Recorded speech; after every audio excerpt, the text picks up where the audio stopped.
Absolutely pumped for an unbelievable week ahead here. We got 4 days, 4 sleeps away from opening day. You can see it in the lobbies right now. There's a tons of contest up, but none more important than the official Badge Bros Brawl, the true Scroll the F Down contest. 3-person drafts on a 12 game slate. Incredible stuff. We got a great schedule ahead for this week. First and foremost, it is best puck and double dribble finals week. So good luck to all of those who are able to sneak some lineups through. Yours truly was unable to do so, but that shouldn't surprise anyone. But then we got tons of content coming your way, starting with a little bit of hoops, silly season today. Then we'll try and fill a solo shot because I still haven't got it in yet. If we cannot, we will do some dinger stuff, help close out the MLB kind of off season, draft season long drafting there. And then Nez is going to hop back on later behind the paywall and 9 p.m. Eastern and do his 150th dinger here. So a double dip of content from us today. And then tomorrow we're going to do definitive preview for opening day. You can see that it's a huge slate. I think there was 10 contests up, something like that. So we'll do the full preview tomorrow. Then we'll do off it on the clock. We'll jump back to football on Wednesday. And then Thursday, we'll start a little bit earlier. We'll start at 1 p.m. Eastern, 10 a.m. Pacific for me. And we will do kind of like a live sweat plus pick'ems plus live drafting till lock for opening day. So just an absolute loaded, fun week ahead. Nez, how we doing, bro? Unmuted and pumped. I mean, I knew Neumy was going to do it big for us for opening day, but man, oh man, we've got work to do. We've got work to do. This is going to be awesome. There's like 3 slates, like 6 contests per slate. You know, obviously not that extreme, but yeah, I'm super pumped. I've already started drafting. I'm already thinking about who I'm going to be queuing up for the autos, you know, because it's going to be hard to get in all these drafts in. But oh my gosh, man, it just feels so good to be back. Yeah, I mean, like we're such baseball guys, like through and stuff, and it is the ultimate scroll the F down. Oh, as you can see, got the merch in the mail there. The dev, look at that. Yeah, but it is the ultimate scroll the F down sport. Eli asking, like, are they fun? Are they difficult? They're both, man. They are both. But it is like the ultimate. It's the ultimate sport where you can like just do whatever you want, and you are always going to be live and have a chance, right? Like you just don't have to be tethered to projection, tethered to ADP. You can, you know, you're going to the Brewers game tonight. Go ahead and saddle up 5 Brewers if you want. You know, yeah, sure. I think it's always going to be live. I think more so than any other. I mean, maybe it's kind of closer to football as far as like how like as far as macro goes, right? Thinking from a macro perspective around baseball dailies, it is extremely portfolio focused in that, like, who are you stacking team wise? Who are you stacking them with? What pitchers are you drafting whenever you stack those teams? How many? Like, and then you break down your stacks, and then you break down your roster constructions. Like how many four stacks and one-offs am I doing? How many just best player available am I doing? Like you can really break down and make it very formulated how you want to attack all of these slates. And, you know, with 150 max for the main, you know, you could do a whole lot of everything. And that's the thing. There's no right answer other than, you know, on the whole, you're going to be better off stacking, you know, more often than not. Stacking is your friend in baseball in a really big way. Yeah, for sure. We'll do the kind of like dailies 101 stuff and full preview tomorrow. So kind of getting out over our skis a little bit with that one. Raise it dropping some comments about puck stuff in the chat. Yeah, like DJ just continues to kill. Obviously, smaller fields and smaller contests, but when you have the niche specific knowledge within a given sport, like you can do damage on the site. I've heard people's requests for some Zamboni based content and stuff. So hopefully try and talk to DJ in the upcoming weeks. I think the playoffs start somewhere around April 20th. something like that, like just before NFL draft season. So hearing what you guys are saying, and we will definitely get some puck stuff in the near future. But anything else you want to note off the top, Nez, or should we just jump right into the NBA slate? No, let's get into this NBA slate because it's a doozy. Yeah, man. I mean, we are peak silly season right now, exemplified by the fact that Denver just has Q tags on every single one of their starters right now, and it is trending towards Reggie Jackson and DeAndre Jordan night. It is going to be the reincarnation of Lob City in Denver. We've seen it once before this year, and it break a slate when everyone with the Q tags ended up sitting. But I think inevitably this is the type of the time of year in which it is, right? Right. I mean, it peak silly season, man, like you said, and you could sort of see some of the sittings happen, or you could sort of see them coming. Sorry, really butchered that. With like Spins just totally folding today. For one, I feel like that was pretty inevitable. Wemby with a new injury, out there for shoot around, but sitting, like that was sort of seen coming. But I do plan on playing the NBA slate today, like in my usual capacity, but I am waiting today. Today is a waiting game for me. I feel totally fine doing that. Yeah, I've only done 2 thus far because I was kind of in the same camp as you, but I was trying to get ahead of stuff right now. Like I was taking like Bruce Brown, I was taking Gary Trent Jr. I took Reggie Jackson in one of them. Like I'm just trying to like Galbrain my way ahead of before other people swap into those players. Yeah, that's probably a good idea, right? Like trying to look ahead at the swaps. You could, if you did that the other night with Aaron Gordon, you were having a really, really good time because Aaron Gordon just smashed 2 nights ago. So I did want to take just a small detour, just very quickly, because I wasn't going to talk about this because it's only the first 2 rounds, but I am sitting in first place in the Deposit Kingdom NCAA tournament bracket challenge on ESPN. Nice, dude.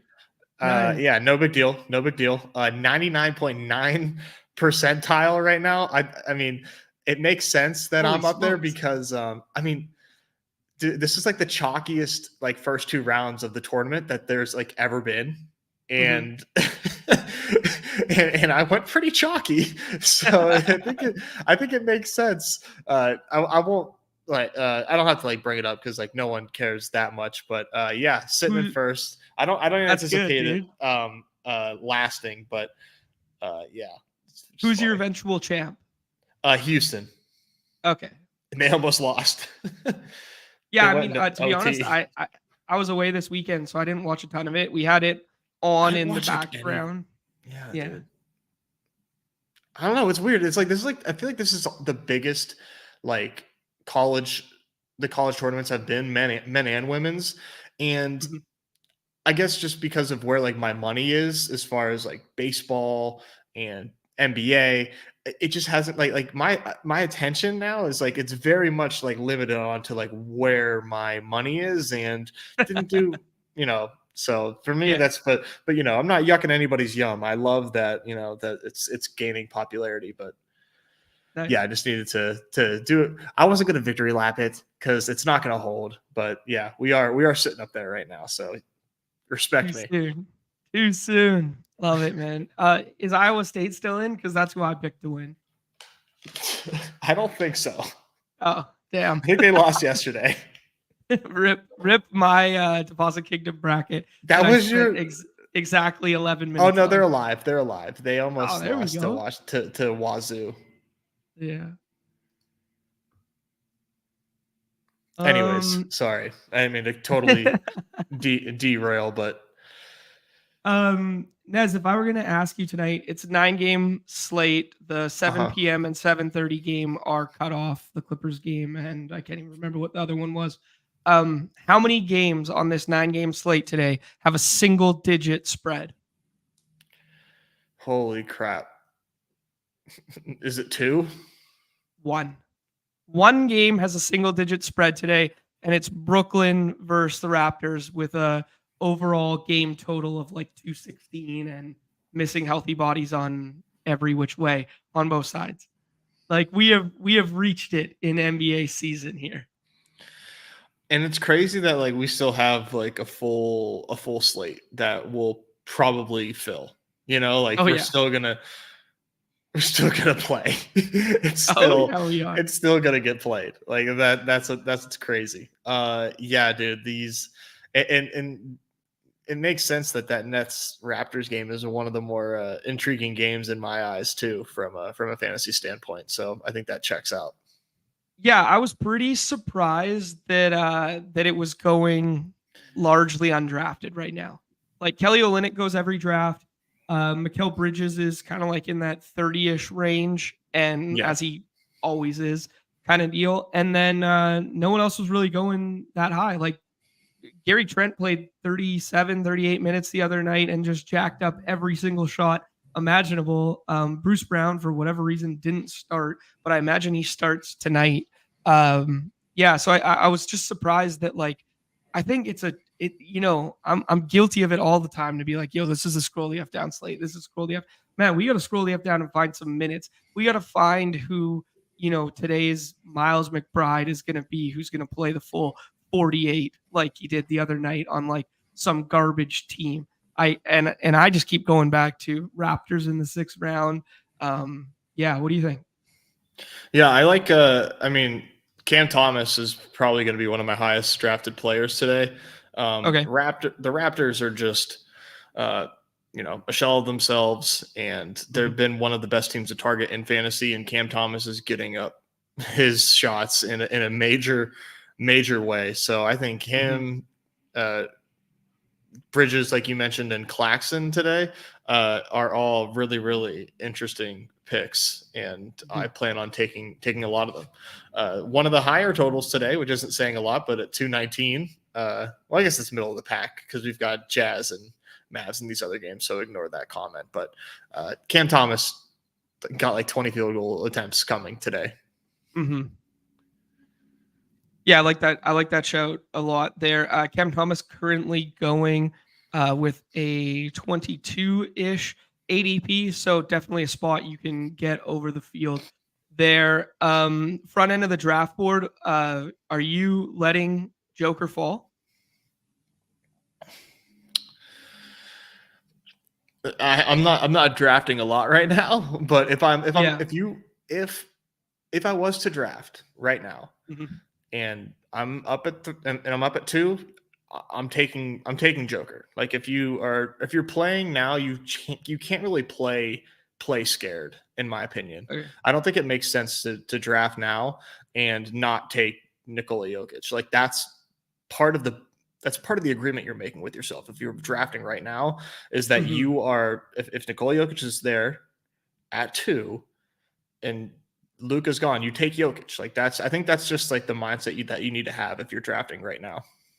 Yeah, I mean it's fair. I can make a case for like Tatum over it just because they're playing Atlanta, but like notes on Atlanta in recent memory, they're playing considerably slower than when they were with Trey, and now they got Hunter in that starting lineup, so a little bit more size and a little bit slower than when Jalen Johnson and Trey were out there. So not as good a spot as it kind of like once was, and then like the Dejounte on the other side of that like you're going to run into some good guard defense as well. So yeah, I guess it's really hard to vault anyone, but if I was going to vault one guy, I think it's Tatum or Brunson.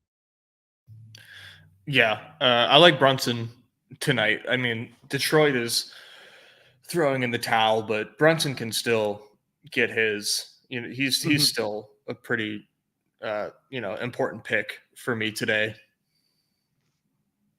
Like I it. think I think for me, I mean, and we're about to get into this next range, but Jalen Green, I think I would take over. I don't know if I would take him over these Suns guys, but I think I would maybe choose KD or Booker to take and then go Jalen Green. They're both really big favorites today. Mhm. Rockets, I think, need a dub in a big way because they are making that push over Golden State right now for that play-in spot.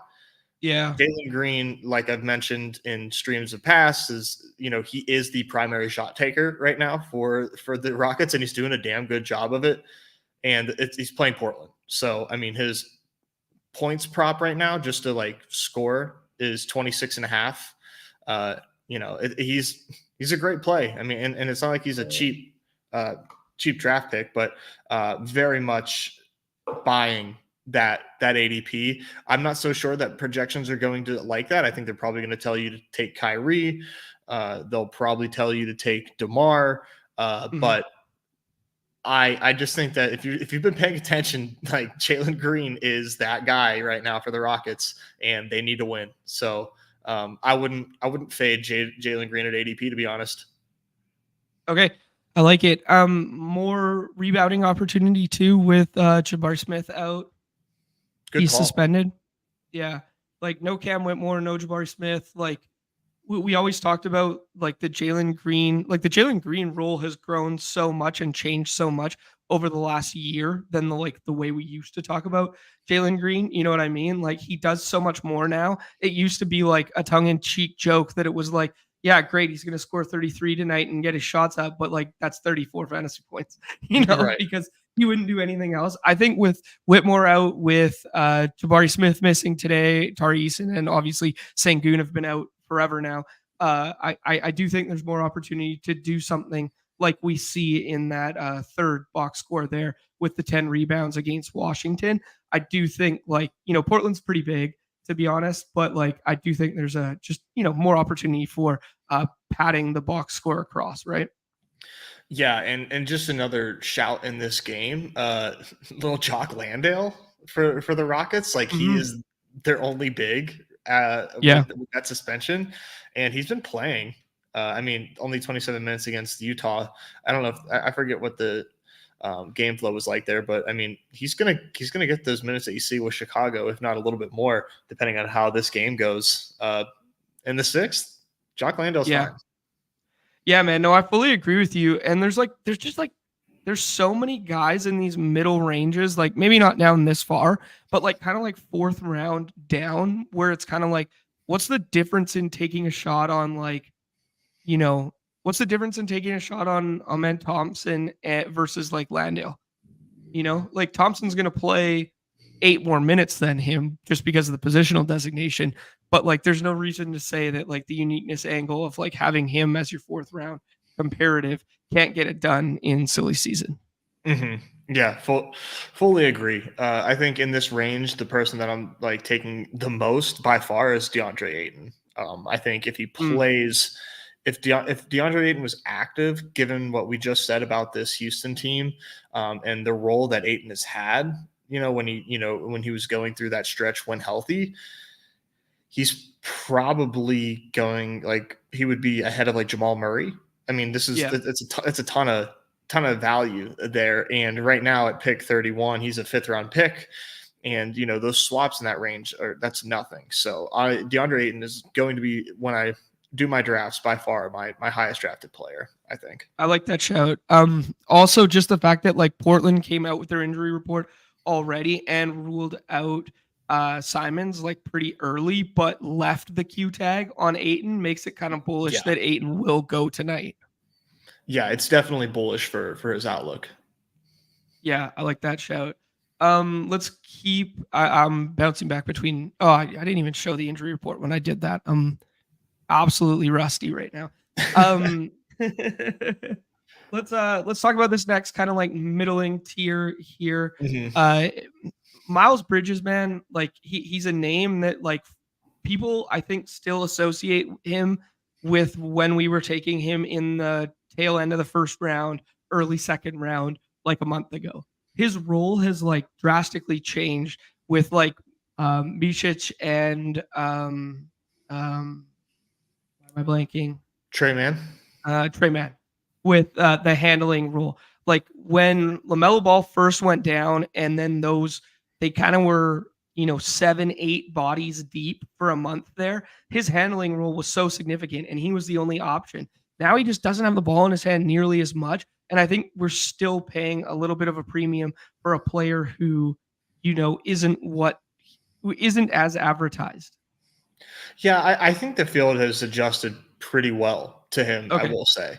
Yep. This is the first time in weeks that he is not a 2-3 turn pick. Now Mhm. he is like a 3-4 turn pick, which is where he should be. You're absolutely right, especially given the matchup against Cleveland.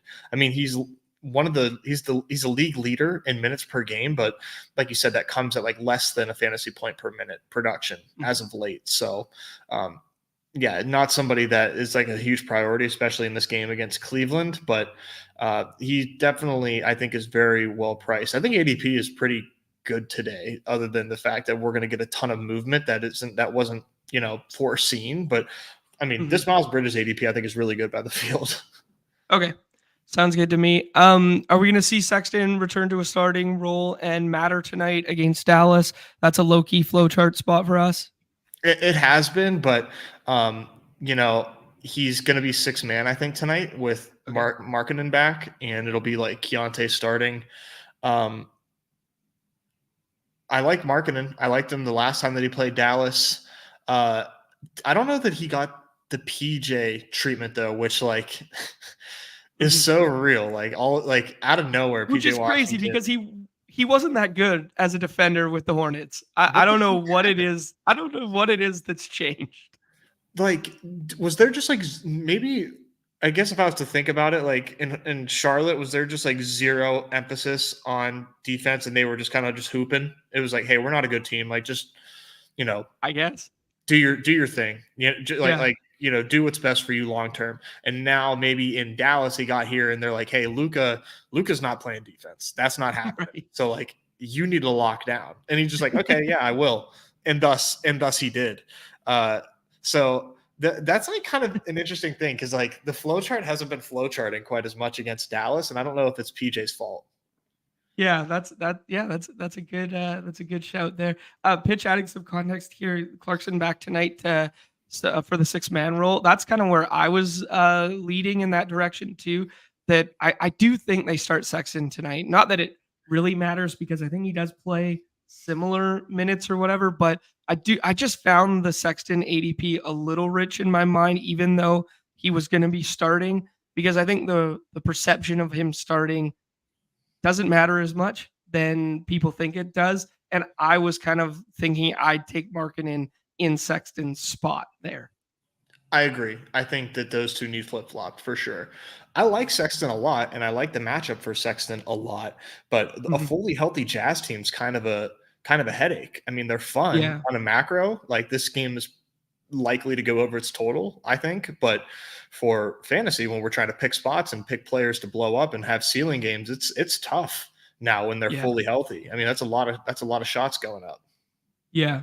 I mean, that rotation was such a headache when everybody was healthy and they just kept going 11 deep and you had no idea who they were starting each Yeah. given night. You already hit on the Cam Thomas one as someone you wanted to be over the field in this range. You talked about the Aiton one. Where are you going to be taking Aiton to ensure you get him, then, Nez? Um, Honestly, like ahead of Olenek. Okay. I'm Yeah, I'm I I'm don't mind pretty that. I'm really bullish on Aiton tonight. Okay. Yeah, I don't mind that at all. I haven't checked Um, projections, so I don't know like where they're at on that call.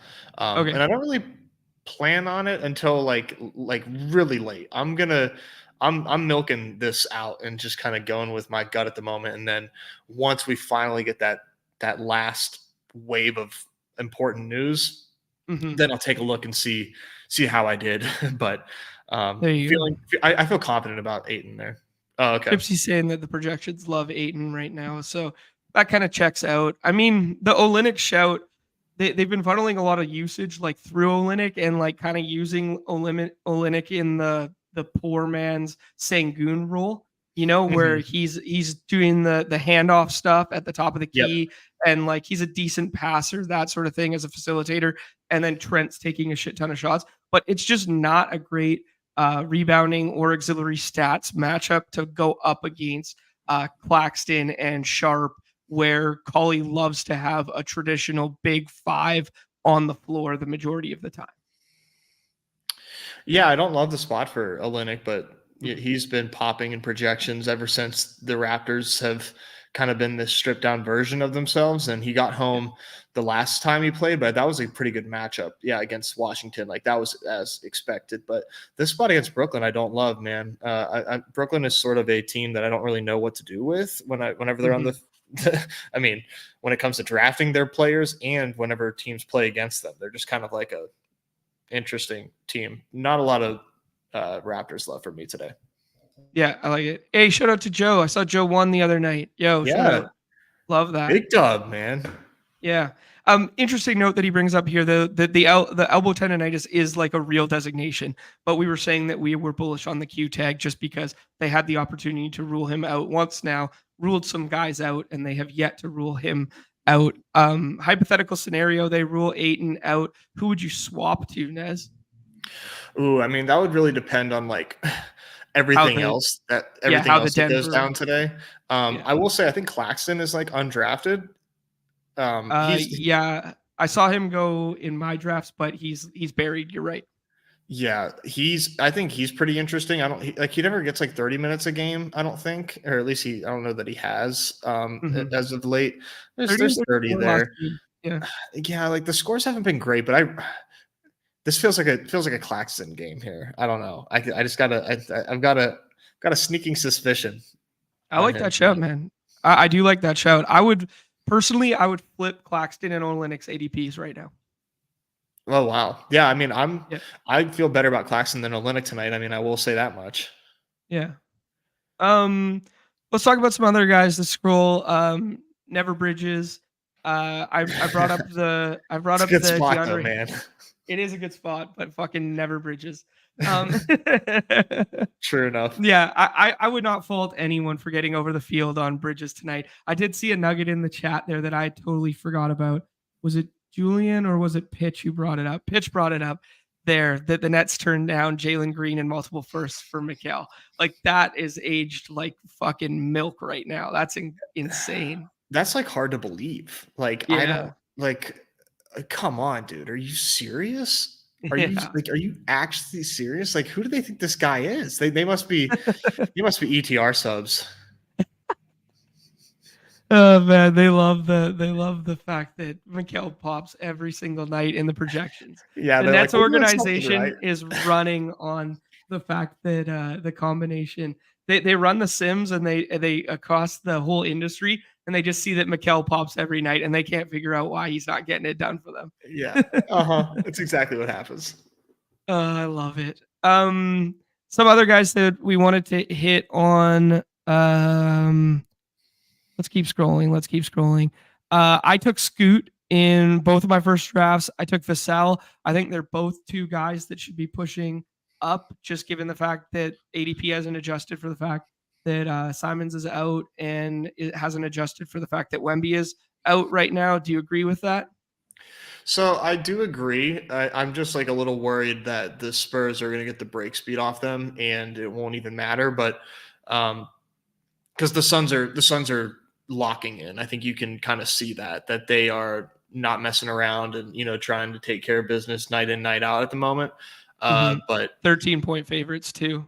Yeah. But in a vacuum, no Wemby and the Suns of old, I'd be like, yeah, like let's take Vassell in this spot. But now, yeah, I mean, I hear you. I don't fault anybody for doing it, but I'm probably not going to be, and it might just be just because the dude literally like just burned me. So grain of salt there. I'm probably going to look elsewhere. Okay.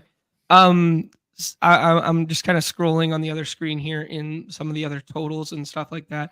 The Denver is like the biggest thing on the slate because of the Q tags, right? Because there's going to be so much quote unquote value of swapping in and out if we get all of the Q tags ruled out, some of the Q tags, etc. What is your best way to play late round Denver Q tags right now? Like, are we just taking Jamal and being like, yo, this is a good spot, or it's an okay spot? If Memphis has Bane and JJJ, and they're going to have JJJ, but like, it might not be as good a spot as it is on paper because they can actually play decently defensively. But throw that aside for 1 second. Jamal is mispriced if he's playing tonight. will you just take him and then swap to like Reggie or something like that? Or will you just kind of leave it at bay because you think even if he plays, it's not a spot that you want to be overexposed to? No, I think you're totally fine drafting any Q tag today Mhm. because I said Jamal, even but it, I meant like the Gordon and whatever tier, sure, like yeah. Gordon and Porter. Yeah, I think all these guys are fine just because of the fact that it's a deep slate. There's a lot of Mhm. swap options, and value is going to open up as more guys get ruled out. So you're going to have so many options to choose to swap to. So maybe if you want to, use your third eye and say Aaron Gordon, late Q tag, definitely not playing, Mhm. take him in the sixth because then you get to, make your decisions like right at lock who you want to have a lot of as you Mhm. wait for news to come in and see who is flying up boards in value. You can easily do that today. Aaron Gordon, I think, is one of the best ways to do that. I also think uh, Derek White is an awesome double bubble. Maybe not double bubble, but I say Mhm. that to say if he plays against Atlanta, I love it. And if he's Yeah. out, cool. I get to find, who the better play is. I think Okay. Q tags are your friend today. Okay. Yeah, no, I like that show for sure. Yeah, it's just like I'm always hesitant this time of year to get caught overexposed to a Q tag that winds up in that's not that great a play. You know what I mean? Mhm. Like Aaron Gordon's not that great a play if you end up with Joker and Jamal in and him in, you know? So like That's true. I'm always like I'd rather maybe shoot. I don't know. It's weird because No, you're not my wrong. mind is like, yo, I'd rather shoot the moon on like Reggie Jackson in the last round and hope they're all out. But then it's kind of like, why not just wait for news? Because if you just take Reggie right now and they all play, it's a dead lineup. Yeah, yeah, definitely no Reggie right now for me. Yeah. I'm not. I don't think that he's. No, that does not seem That's smart. that's a But bridge too far. exactly. Hmm. But as far as Aaron Gordon goes, I mean, it wasn't. Was that? I can't remember. No, that wasn't last night. 2 nights ago, Yeah. like he played mad minutes and had a hell of a game Hmm. uh, against Portland. 36 minutes. I don't know. I'm just reading the tea leaves there. I don't think he plays. Okay. Yep. Sounds good to me. One up in the chat here. Any Ivy love? So basically everyone is out for Detroit right now. We literally have no Cade, no Duran, no Fontecchio, no Taj Gibson who signed a 10-day, no Quentin Grimes, no Beef Stew, no Esther Thompson. So it's going to be Sasser, Ivy, stuff like that. They're Wiseman, playing. Say again. Wiseman. Yeah, Wiseman, Metu.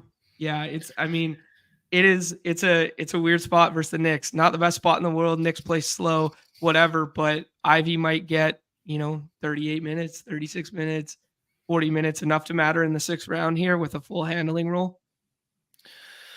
Yeah, it's very true. I think. Mhm. I mean, I don't know, man. It's a deep slate, but Deuce McBride tonight, like Yeah, I mean, dude, he's Tibbs' new pet.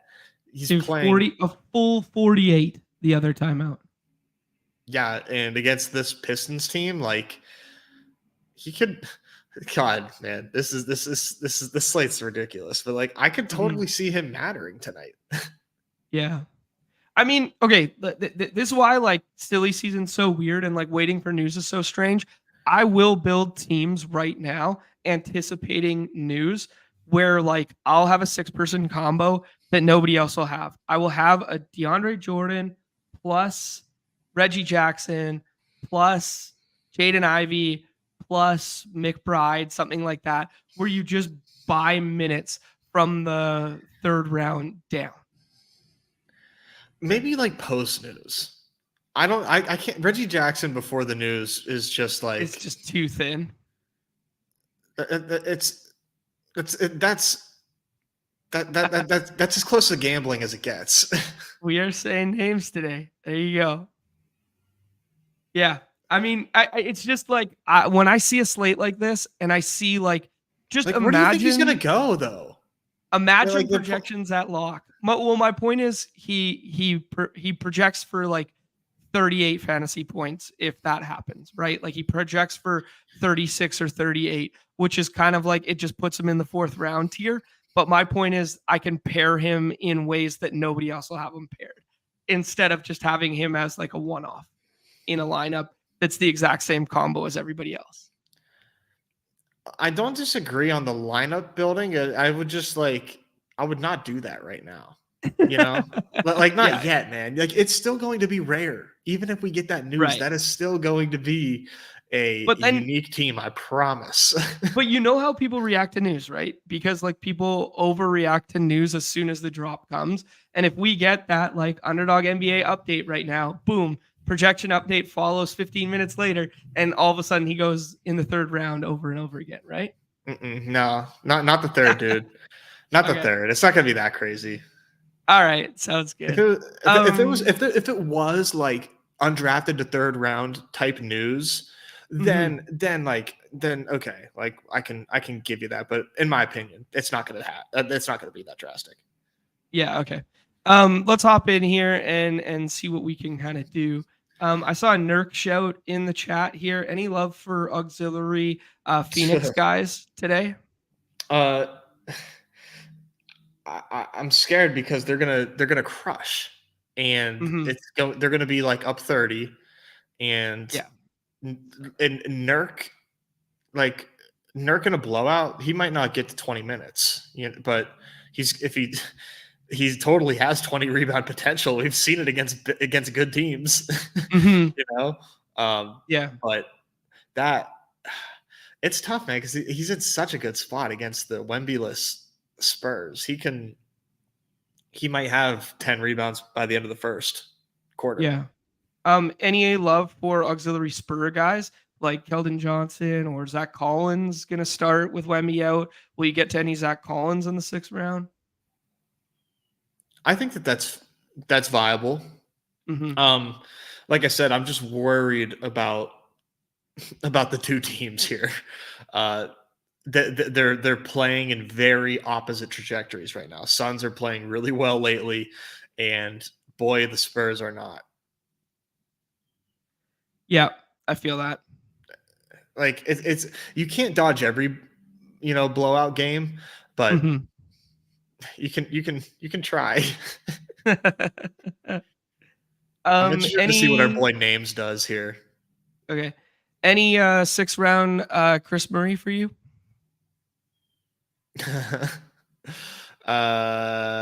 Probably not. Okay. Let me keep throwing some deep cut names here. All right.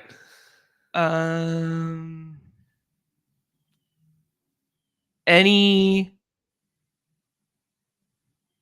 No, that one's too thick. I was gonna say GG Jackson. Like Bane doesn't go GG Jackson in the last round. Yeah, Gigi, I think is kind of okay. Okay. Brunson here. I think so. Yeah. Okay. Any concern that the way that the Knicks have been going recently, they've kind of been like limiting Brunson a little bit and then Yeah. playing the other guys into the ground? I think Brunson can do it like insanely efficiently. Like he can come out, take care of business, and yeah, I am worried about the fact that he's not getting mad minutes for our fantasy purposes, but it's good for the long term prospects of the Knicks for sure. I think looking at this now, man, and thinking about it more, um, we're looking at Book and Kyrie here. Kyrie, I think the Jazz have a good chance of keeping this thing close, Mm-hmm. more so than any other team on this slate. And this is going to be a high scoring game. You might be able to make the case for Kyrie at 5 now that I think about this a little bit more. All right, let's do it. It's interesting just the way ADP lines up. Like you see a manual drafter with no badge at the 6th there. He's apprehensive to pair the two Suns together, so it's pushing Jalen's ADP over. Yeah. Yeah, it's that's funny how that always works. Mm-hmm. So yeah, like just thinking about this. Yeah, I actually really like Kyrie. Did that dude take? Okay, Jalen Green. Sorry, I'm on the small screen today. I was like, how did I thought he took Duran?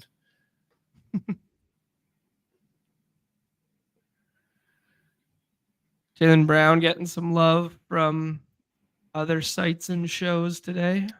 Yeah. So are we gonna see like a partially like?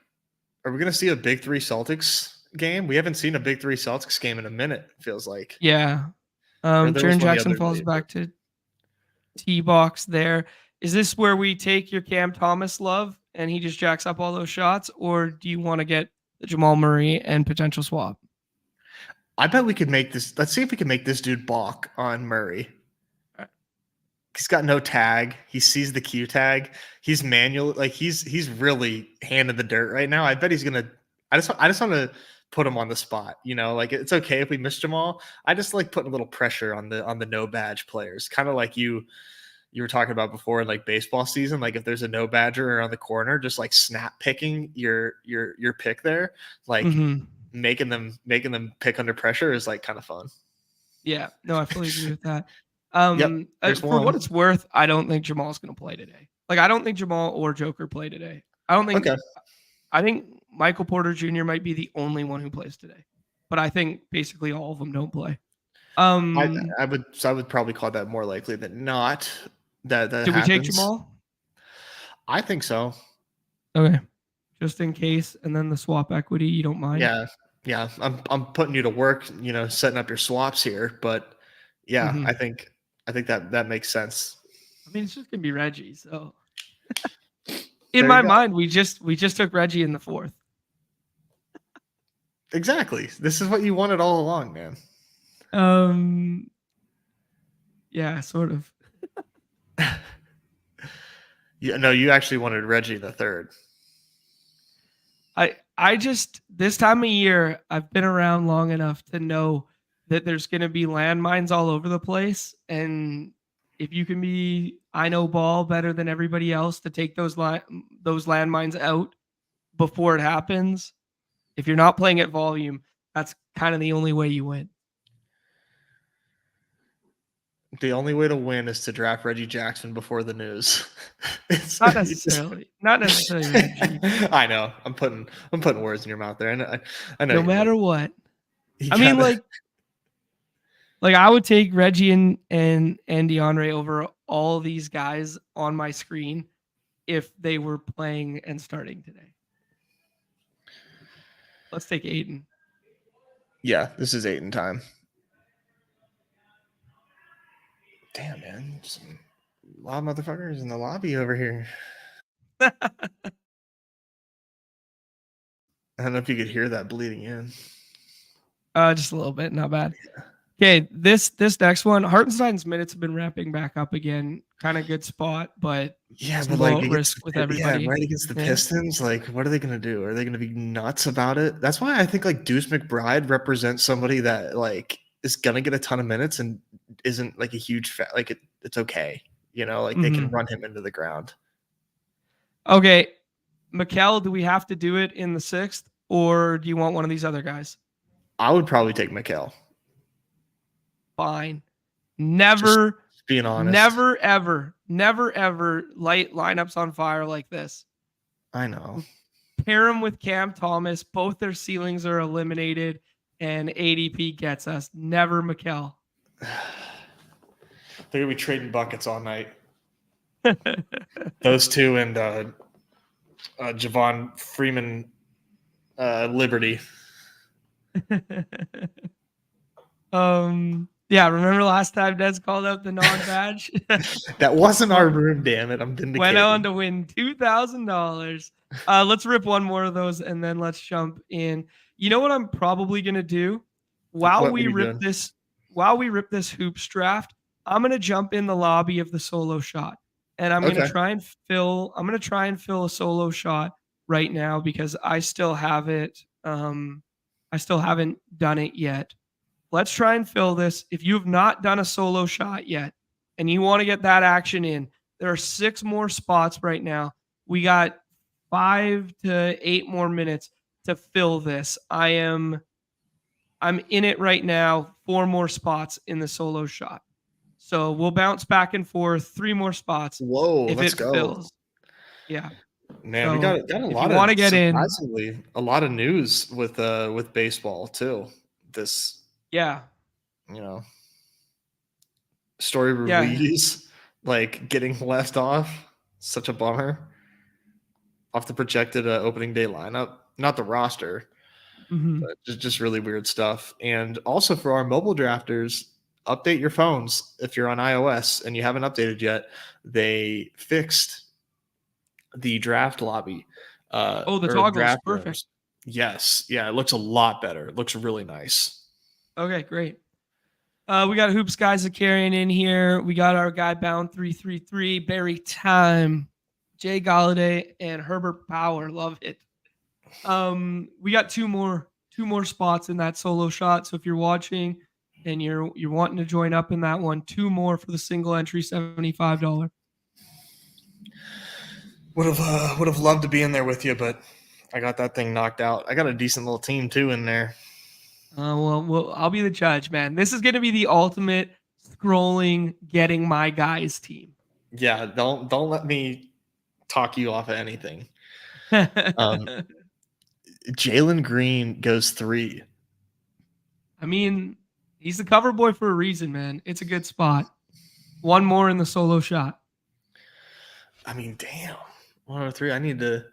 Might need to pull up my old sheet and see what's going on. See what we're talking about.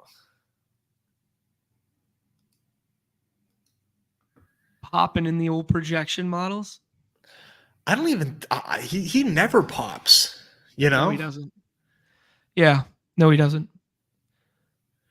But I think I have no research to back this up right now, but I think if we went on like dunks and threes or we went on something that we could, mess around with splits and whatnot, yeah, like if you just did like the wowie on off kind of thing, I bet you his handling has boosted significantly since Sangoon's been down. Oh yeah. And but even though Van Vliet's come back, Van Vliet has come back, I think that role is nowhere near where his role was pre Sangoon. Mm-hmm. You know what I mean? Yeah. Because they ran That's so much team, of that man. they ran so much of that 2-man game at the top there. And so much through Sangoon early. Yeah. Okay. There's Fred. I mean, Fred and JJ or Jaylen Brown, I think, right? I think I like these 2 more. Over Fred. That's Yeah. You like Fred VanVleet over Jalen? No, not necessarily. I mean, I like them equal parts. Make the call, Nezzy. Do JB. You wanted JB. Go JB. I think some of the trickle down effects of like the Q tags and stuff is JJJ's in such a good spot if Bane misses and if the Denver guys miss. I don't really think that Bane affects him that much. I think it's just a usage splits thing. Yeah, it is. He was leading the NBA in usage when all those guys were out. Yeah, I mean that checks out. I wonder what you trade as far as like efficiency goes and everything else, but I think you're probably onto something there. Can you do me a favor? Yeah. Can you put a bat signal in the Discord that we need 2 more spots for the solo shot? Aye. Thank you.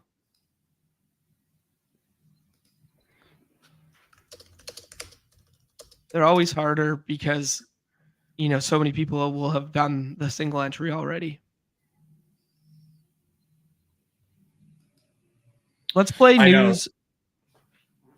Sorry. Let's play news god for a second. If Ayton didn't have the Q tag and he gets ruled in, he gets the green mark. Do you take him above Van Vliet, Jared Allen, etc.? We didn't really talk about Cleveland at all. Damn, dude, that's holy shit. 16. Okay. Yeah. That's kind of just taking him where projections will have him, assuming he's in and full minutes, I think, right? Yeah, I think so too.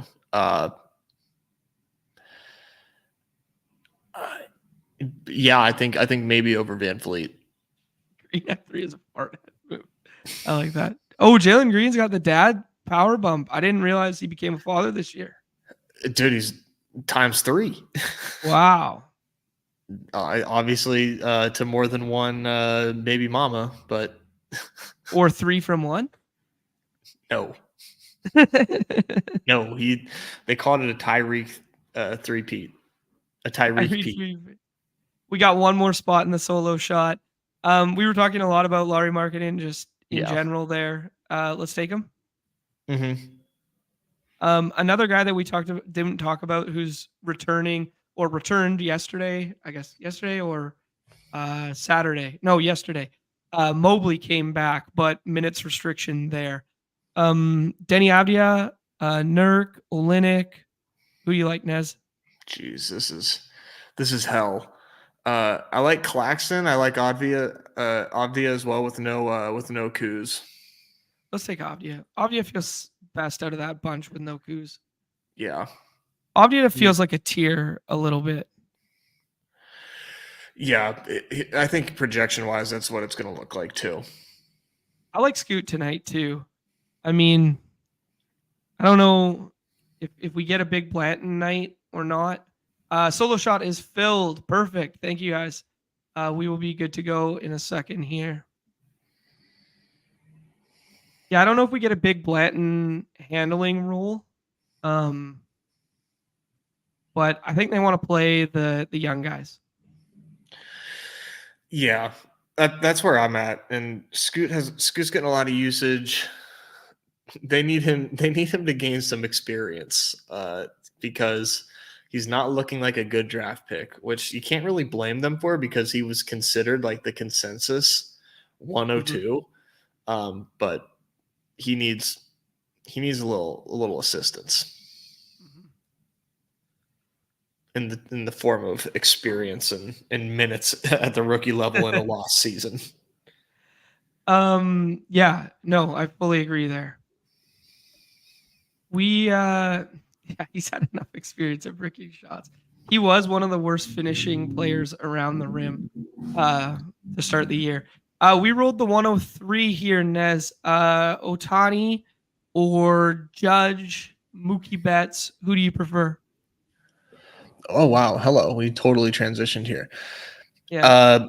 Dude, this is your solo shot. What do you think? This is a polarizing pick here at 103. I'm taking Judge. Good. Okay, we're back on the clock here to end the hoops draft. Did Claxton came back to us? You said you like Claxton. Mm-hmm. Poole seems okay. Yeah, but we have Denny. Poole, I don't want to pair with Denny. Let's do the Claxton one. Okay. Do that one there. That was our 5th of the day. God, man, this. What a doozy! What a doozy! I need a little bit more news before I really start to fire off at these things. I've got some fun buzzer beaters though. With let's see how much DeAndre Ayton I have, percentage wise, because I put him up high, 47%. Yep, there you go in the buzzer beater, and at pretty good value too. Most of this in like the 5th. Even though there's going to be a lot of 6th-round Ayton as well, of course, but had to get it however I could. I don't think there's going to be a ton of 6th-round Ayton. Maybe from last night or early. I don't know. Not anymore. No way. Yeah, no, definitely not anymore. Yeah. Yeah, that's a lot of scoot swaps. That's Nick. I agree, man. We're getting nobody and nobody, and yeah. I don't know. See, like T-Bear, this is I interesting. was about to address that. Yeah.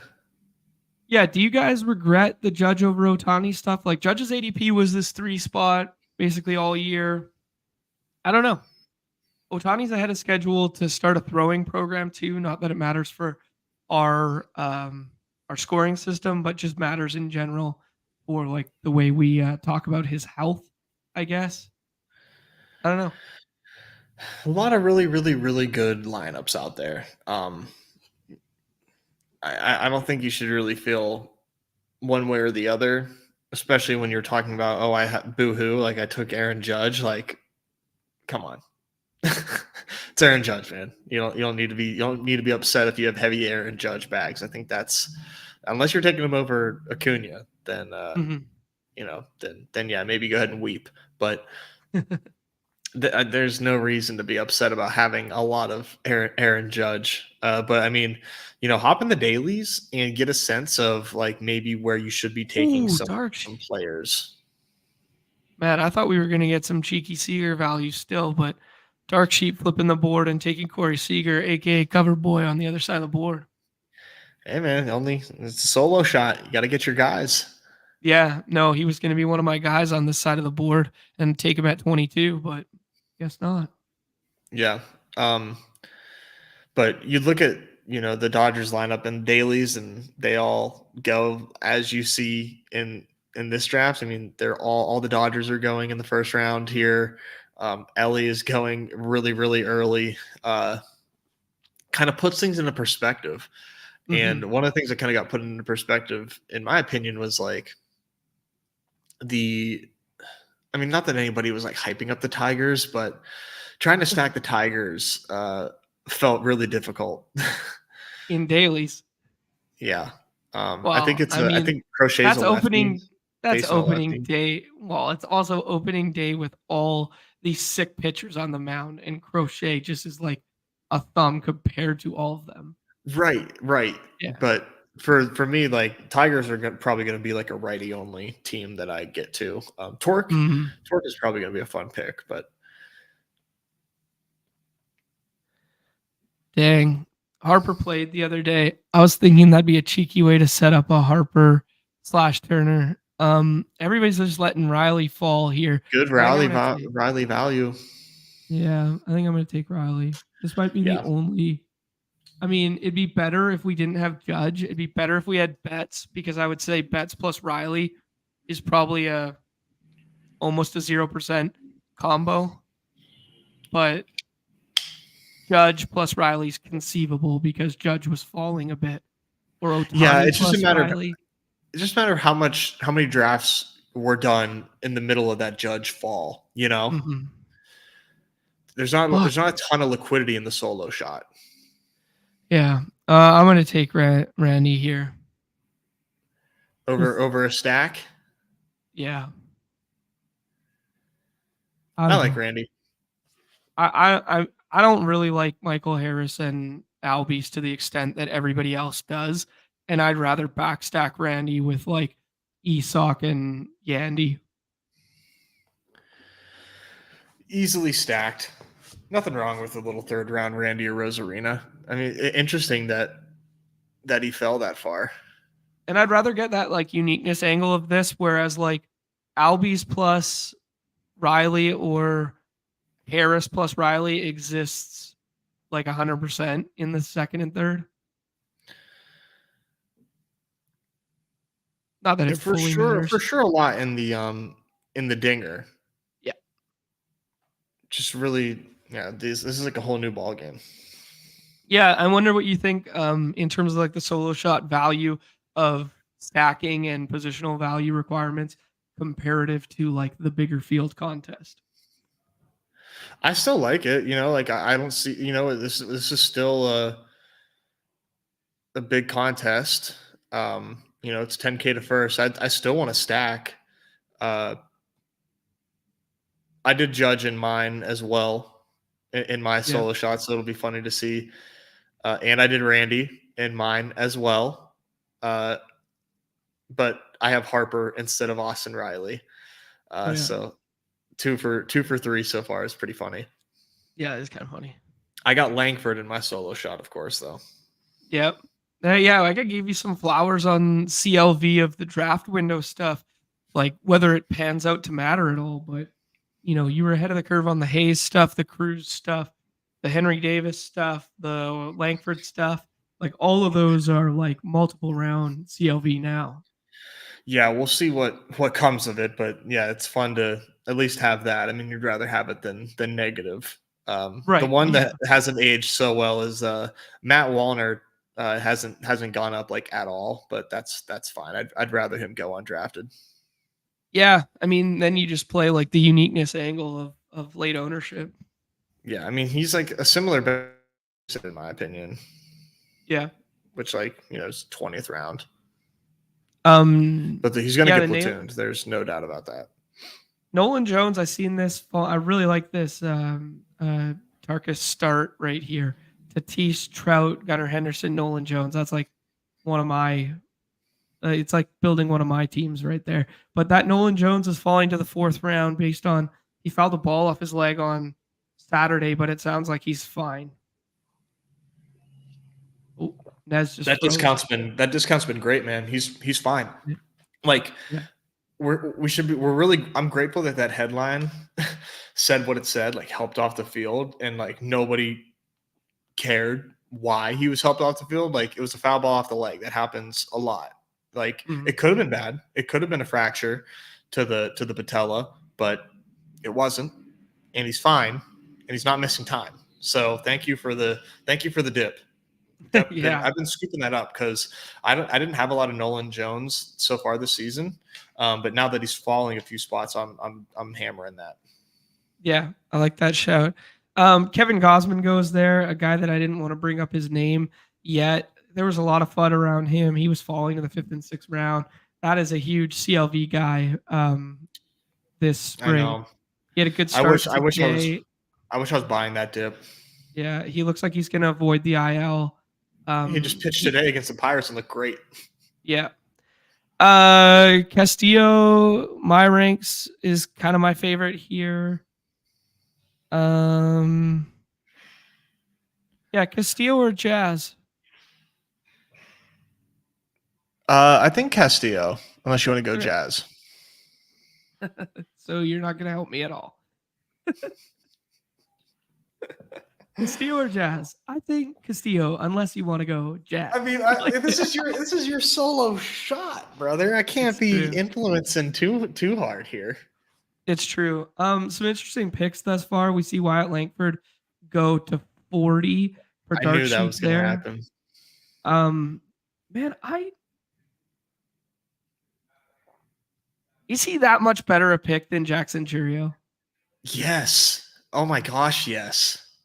Like I'm not so sure. Unbelievably, yes. Jazz the lineup is there you go. The lineup is so much better, and he's a better hitter. I don't know that he's a better hitter. I do. I mean, Chourio, people like. I don't think people really understand how much we're overdrafting Jackson Chourio. Like, I'll put my hater hat back on since we're close to lock and the contest is about to like finish up. Jackson Chourio is like a 700 OPS hitter, and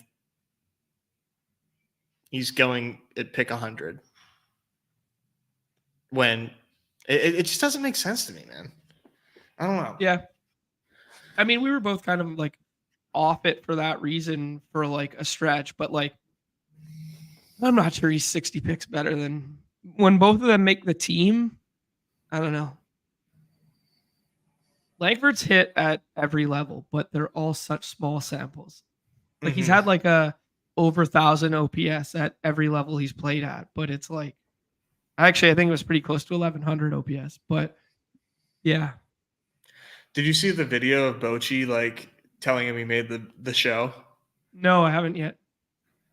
It's not like that cool. It's always cool to see that happen in real time. But they said that it wasn't even like they knew as soon as spring training happened. Like it wasn't even a debate. They said Yeah.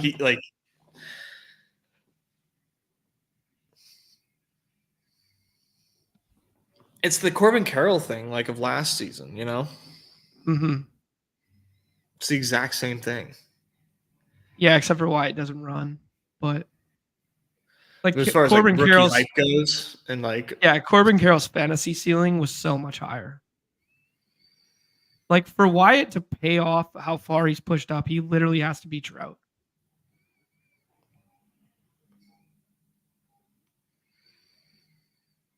I mean, I don't know how he's drafted in the 4th round. He has to be Nolan Jones.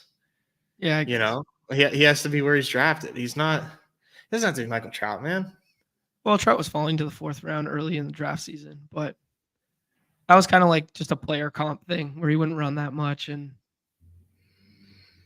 high OPS power guy. The lineup is just so sick. It is. Yeah, that's undeniable. Mm-hmm. Like that's why Adolis goes where he goes for the most part, is because he's got opportunities to score runs and hit dudes in all the time.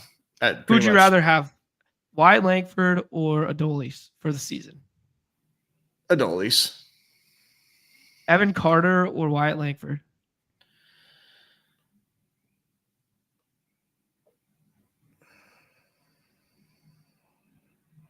I'm gonna say Wyatt.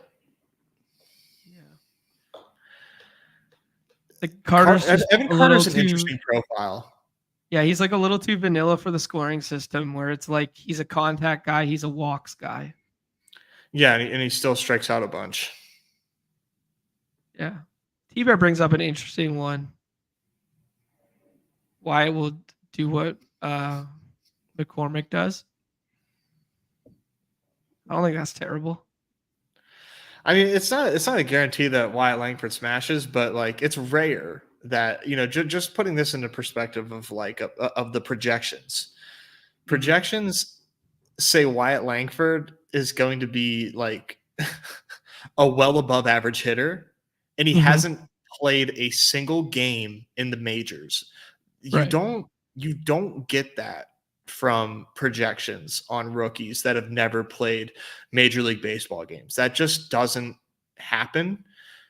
They are inherently bearish on rookies, and they're saying that this dude is going to be well above average. Like it just, he's not a can't miss, but like, dude, you just, I don't know like what else to say on the kid. Like he's he's the real deal for sure. It's just Marcell Ozuna or Wyatt Langford? Who? Ozuna.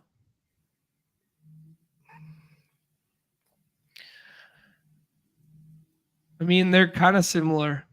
They're really similar. Ozuna hit 40 home runs in the middle of that lineup last year. We're back up on the clock here. I like Snell. I like Cease. Feels like pitching a pretty is getting good, like there's a lot of people going zero pitcher right now. But Snell seems like a really good value there. Yeah, I like this. We might have to zig when people zag range. Yeah, I mean, I was really caught off guard how many, because I was, you know, for a while there just like trudging through my slow drafts, and in these fast, man, it's just like purple at the top of every single queue. It's wild. I'm like, who did this? Who's responsible for this? And I think it's just because for the guy. Yeah. and I think a lot of it is just because of like the Seal series. And just none of those pitchers doing well, and everyone's like, "Oh God!" And I don't know that it's right, but Yandy, Glaber, Kirby. I think one of Glaber or them come back. Let's do Kirby. Just like. Why is he falling? I just love great pitching, dude. Like these guys are just great pitchers, and I just love drafting great pitching. I don't know that it matters. What if the top rated prospects are good? I love that so much. What if? Yeah.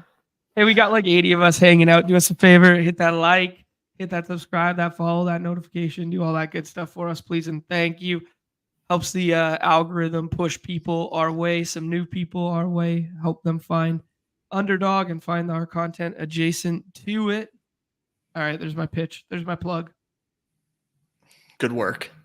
Thank you. Grayson going 78. That's about where he goes now. Mm-hmm.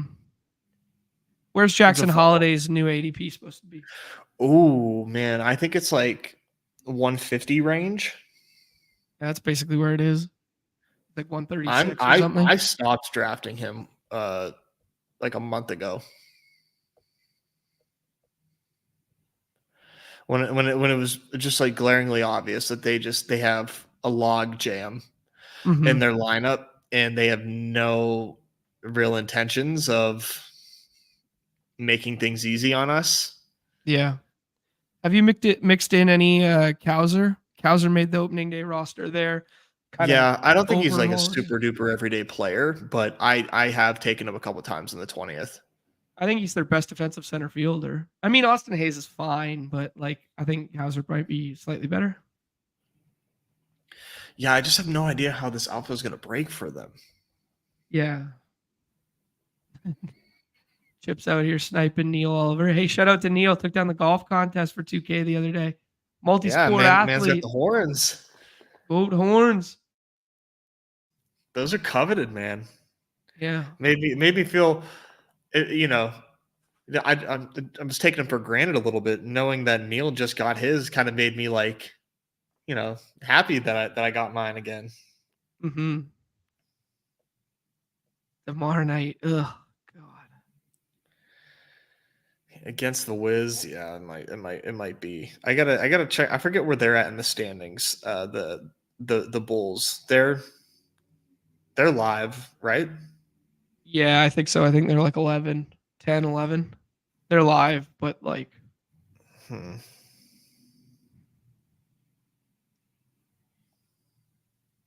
That's interesting. Jordan Walker DeMar goes. is such a good spot for those Bulls, man. Jackson Churio up to 85. As you guys can see, I have JD Martinez way too high right now. I just like dragged and dropped and I moved him up just so I could start getting some because I have none.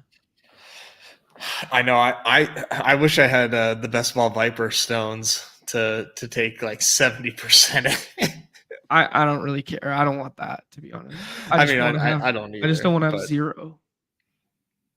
Yeah, like it's probably one of his better possible landing spots, but he's still gonna miss at least 10 games. He's still 37 or something. Like it's not a great park to hit in. It's just kind of like fine. Yeah, really good lineup. That's about it. Yeah, it's just nice he's protection. Still like a professional hitter, yeah. Yeah. 27 home runs, 85 to 95 driven in. Doesn't run at all. Won't play the field at all. Not that those matter. Not that that part matters, but it just from a playing time perspective does. Damn, Yandy went at 9. Page still doesn't have a pitcher. He's got 5 infielders. Takes another one there in Arenado. This is Glaber for me, Nez, and stack him up with Judge. Yeah, we need some infielders. I like Glaber a lot. Yeah, I think he's gonna hit 4 or 5, depending on Stanton's availability. I think Volpe might lead off without LeMahieu. That lineup's interesting. I really don't know who they're going to have lead off, but Glaber's going to be in a good spot regardless. Oh man, we're an hour and a half away from this Shohei presser. Yeah, do you think anything comes of it or matters at all? I mean, he's not taking questions. He's just giving a statement.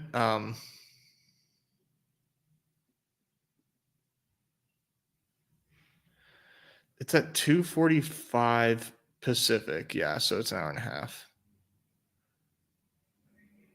Morel or Rondon? Let's go. I think Morel. Yeah, we got 3. Need some bats. Got a good core there of pitching. Yeah, I've been doing a lot more Morel lately. Welcome to the party, my friend. I know I'm a little late.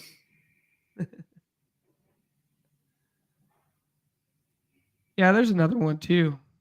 Like, man, it's really hard to draft catchers in this, like just in general. Like some of them have great rates and some of them, should be playing every day with the DH spot. But like, like Will Smith in this format, we've talked about why he's bad. But like the Alvarez one, he might lose at bats now to JD, which is just such a shame, right? Yeah, I'm not so worried about JD as much as I am worried about like Francisco Alvarez. I think he's really hard to take. No, that's now. that's what I mean. Yeah, that's the well, point. right. I'm just yeah. the question is The phrased inverse. Oh yeah. right. Mm-hmm. Yeah, I agree with you. Yeah.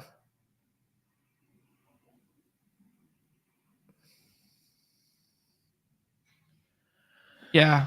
Billy Jones saying that it makes those bags feel better. Like that, just that extra little protection. I fully agree with that. Yeah, Nemo falls a little bit still. He's like in the 50s or early 50s lately in what I've seen. You wish. Any love for some of the back end pitching that used to be prospects that have now made rotations? I'm thinking Max Meyer, Casey Mize, Ricky Tillman, Tilderman. If there's a D in there, right? Tiedemann. Tiedemann. Yeah, Tiedemann. I like Ricky Tiedemann a lot, man. I think that's a pretty fun one to take. That rotation high key has an opening with Alec just like being out of there. Mm-hmm. The big boy. Manoa. Yeah, I was like an M. Why can't I not think of his name? Tiedemann is a monster. I think he had surgery last season though. But he's fun. He's in the 20th and he's in our pool. He's fun just to like take a stab on. I don't know about in your solo shot. I did take 2 Casey Mize shares because I didn't realize that he was back, but he is a very low ceiling play, but low key had some productive outings in 21. Just cool to see him back. Other names, not like it's hard with pitching to get too excited about some of the young guys. Enthrius. He's got to be on auto.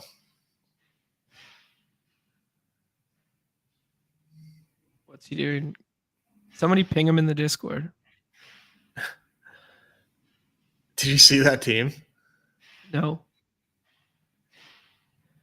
Freeman. Well, Freeman's not ADP, so he's clearly got ranks in. But yeah, that's a lot of green. Yeah. Oopsie daisy. No, for me, like my pitching primarily has been like getting wrapped up by the 18th or 19th round, and I've been loading up in to a fault, admittedly. Sorry, let's make this pick, and then I'll reveal these like back end pitchers that I have way too much of right now. This one's not a decision for me. This is Eloy, like through and through. I love Eloy this year. I think Eloy's like I just like there's no one with a higher ceiling than Eloy relative to ADP, in my opinion. It is so high variance. It's so high risk. I love it. It's definitely high risk, high variance. I will agree to that. Eloy's tough, man. I haven't been taking the risk, but the upside is so obviously there. The pitching that I'm taking a lot, though, like I was going to say, is a ton of Jack Flaherty. It's a ton of Kyle Harrison, and it is a ton of Christopher Sanchez. Okay. Yeah. All their ADPs have risen like pretty high. Volpe for the stack. Steer as a one-off with backstack options, or my boy Yu Darvish. I think Steer.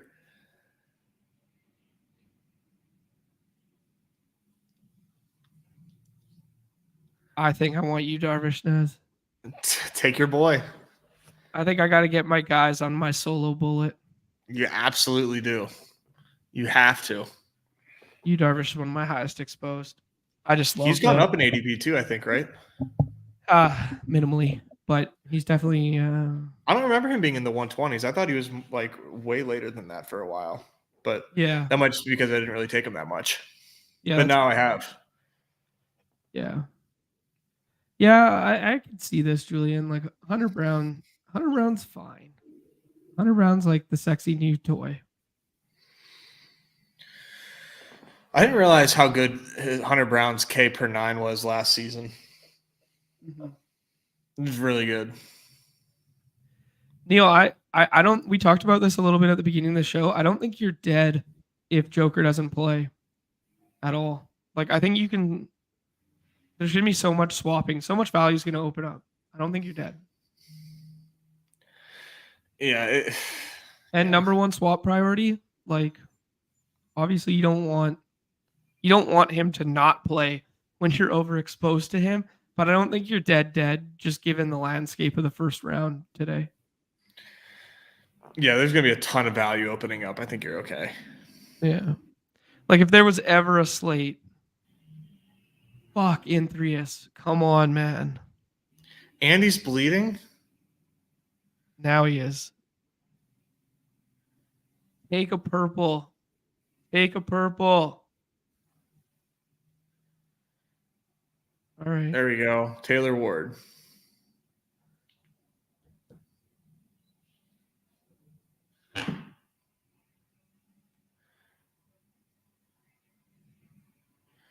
God, man, I'm in slow draft hell at the moment. Everything's at an hour. Oh, yeah, I know. On the weekend, they're like, I'm trying to go snowboarding and drink beers with the boys. And it's just like bing, bing, bing. And the service wasn't great everywhere that we were. So I was just like, that's a rough beat, man. Whatever. Like, what are you going to do? Like, be glued to the phone? Yeah, no chance. Hell no. But that does remind me we're on the clock over here. There you go. A little Geloff staring at you. Let's see here. We got a 4-5-3 going. Carroll, Springer, Sawinski, Steer, Lewis, Altuve. No stacks going yet on this one.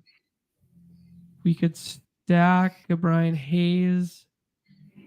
We could do Carpenter.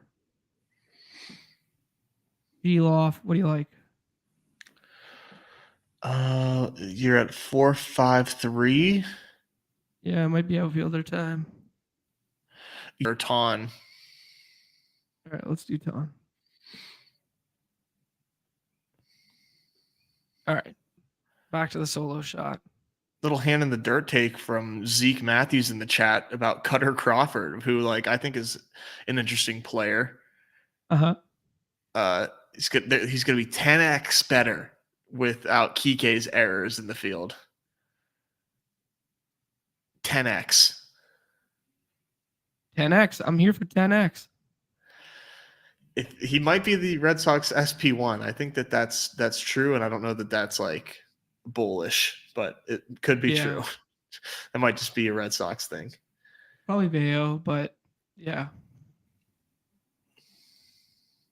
Yeah, and Pivetta too. I mean, they're not they're just super, super mid. Yeah, they're competitive. They're not bad, just wildly mid. Yeah. It is what it is. Where did Josh Young go in this one? Probably too late. 112 to Dark Sheep. Okay. 112. That's good. Yeah. Yeah, that's good for the Langford stack. He's definitely a riser over spring. People were really worried that he wasn't going to play. Can you look up Nate Lowe? I'm He never hasn't gone drafted yet. him. Well, I just wanted to see He, like what his ADP is. 138. He's sitting That's there. I feel like that's still too high. Volpe comes back. I'm gonna do the Volpe stack here. Yep. I like that a lot.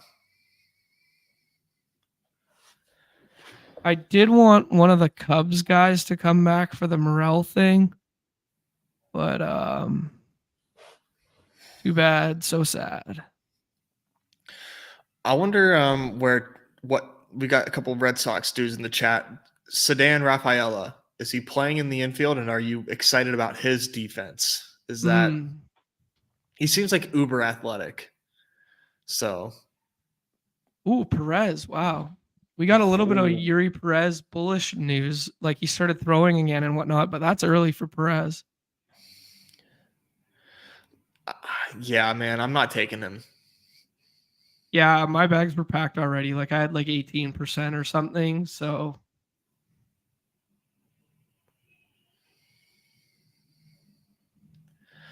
yeah, even if he does end up throwing, which it's seems like you said, we got the good news. He's probably going to come back. I do wonder like what his. I feel like they're going to be really careful with him, which it's more service time added. I don't know what the Marlins are, what their objective is. They're kind of bad. yeah, they are kind of bad. Traction Holiday sitting here. JD Martinez is here. I kind of like Sonny Gray though. It's Sonny Gray or Esoc, and Esoc's gonna come back.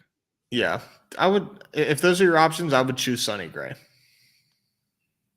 You could also do Senga. Do you like Senga better?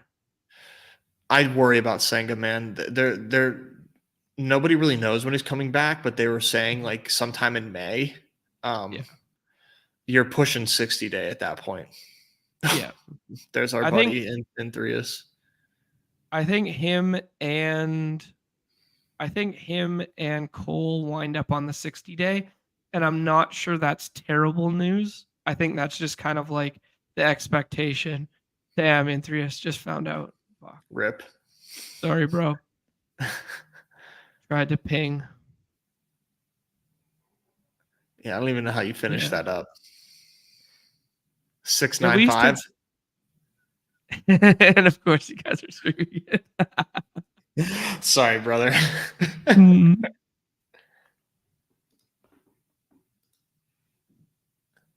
Yeah, 795. I think he has to. Does that even add up? That doesn't even add up. 695 does, yeah. 695. I said 7. Oh, no. We can give him a comp round because he needs it. I need a comp round in basically every draft I do. Just an extra bench spot. Yeah. They're talking about second base until Grisham comes back. Great infield. Love your infield. A little worried about a little worried about your outfield. All right. I'm saving a couple spots mentally on this roster. Uh-huh. Yeah, Cabrian all the way up to 150 now. I kind of want to look back at some of those dinger teams where, third round Trout plus some of this closing line value. I want to see. I remember the very first one we streamed. We took Wyatt Langford at like 140 or 150. Holy and it was shit. like, are you guys sure? Are you sure you want to take him there?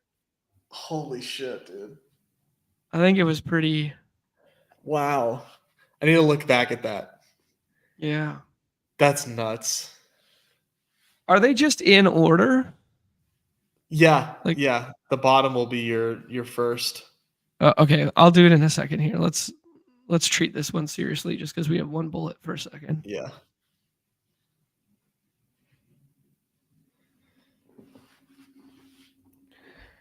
Yeah, I'm obviously really excited about Ke'Bryan Hayes. Yeah, he hits the ball hard. It sure does, and I'm just like, it's like last year whenever I was drafting Keller off of adjustments that I thought I saw, It's like the same thing with Hayes, man. It's not just like, oh, hoping that, adjustments are made. Like we kind of saw some adjustments get made. Right. Yeah. And it If you could, look at his second half splits, the launch angle changed drastically. and the ball is getting pulled in the air a lot more. Like there's a lot Mhm. to be excited about, in my opinion, based on that sample. So I'm obviously buying. I mean, I don't need to do my spiel again, but Dude, one dude I'm actually like just had been low key out on that was like one of my guys is who? Jake Berger. The price right now is just like absurd. I just like haven't clicked his name at all this year because it's like he's in such a bad park. He's so bad defensively. Like, I don't know. I don't think their team is very good. The lineup sucks. Right. Outside of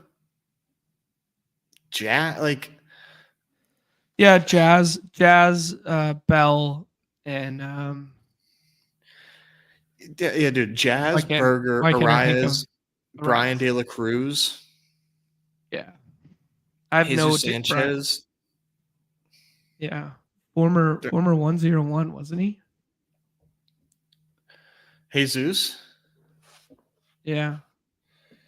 He was number one prospect at one point I was gonna for say, the I don't know, he Brewers. might have been international. Yeah, he was like I think he was number one prospect for the Brewers at one point. This is Get My Guys season here. I took Esoc as part of that Randy stack. Yep. We got a 3 stack on the Yankees right now. For me, this 15th round looks like pitcher. And I got one name in mind, Nez. Oh shit. I'm not sure I want it though. Dang. Too many? We already got 2 Mariners starters. I really wanted Bryce Miller as well, but it feels kind of bad. What about Koda? What about Senga at 170? I don't take a ton of them. Yeah, me And neither. if there was ever a time to do it, I don't know. Does this become a 7 pitcher build if you take Senga here? Yeah.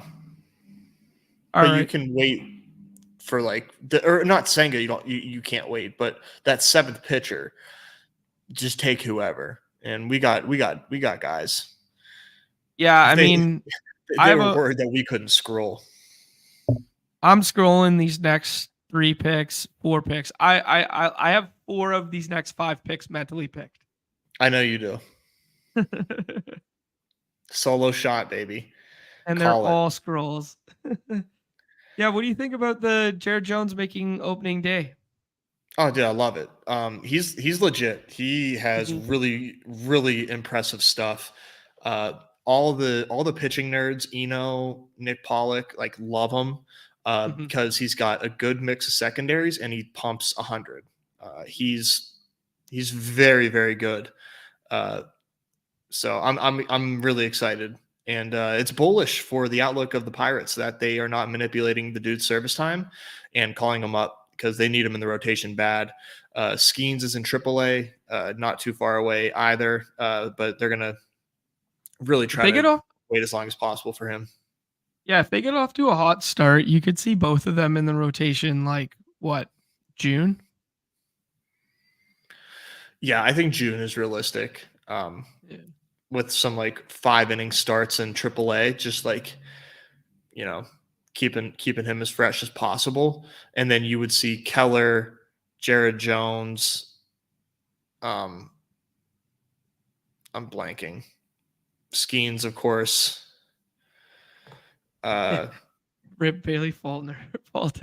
Jesus, man, what a joke! I love that. Yeah, it's still not a great rotation. They still, I mean, it's they've got Martin Perez and Marco Gonzalez. It's not a good rotation. Just pure innings eaters. Innings eater. Hey guys, keep it under 4-2 or 5-2 for us. And they lost Dario Moreta, who's a really nice reliever. He throws a screwball that isn't a screwball, but he's out for the season, which is a really, really big bummer. Dang. Carmen Majensky is another good reliever. He's on the IL. Yeah, they've got guys dropping like flies. Is Jones viable for this player pool? He's not in it. Okay. There we go. It's a bummer, but glad we got Skeens at least. Yeah.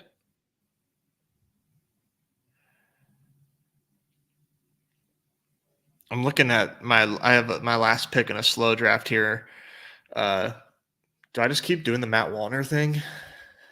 I don't know. Once you're this deep, maybe. Ugh, that's tough. If I didn't have a sixth outfielder mentally reserved right now, who I'm gonna probably take next.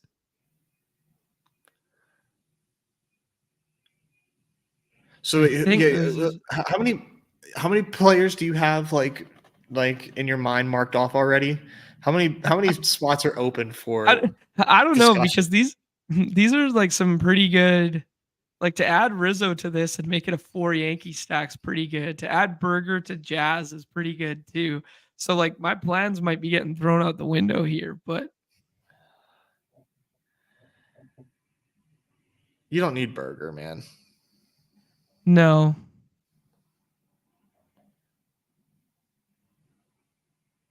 All right, I'm just gonna start clicking my guys then.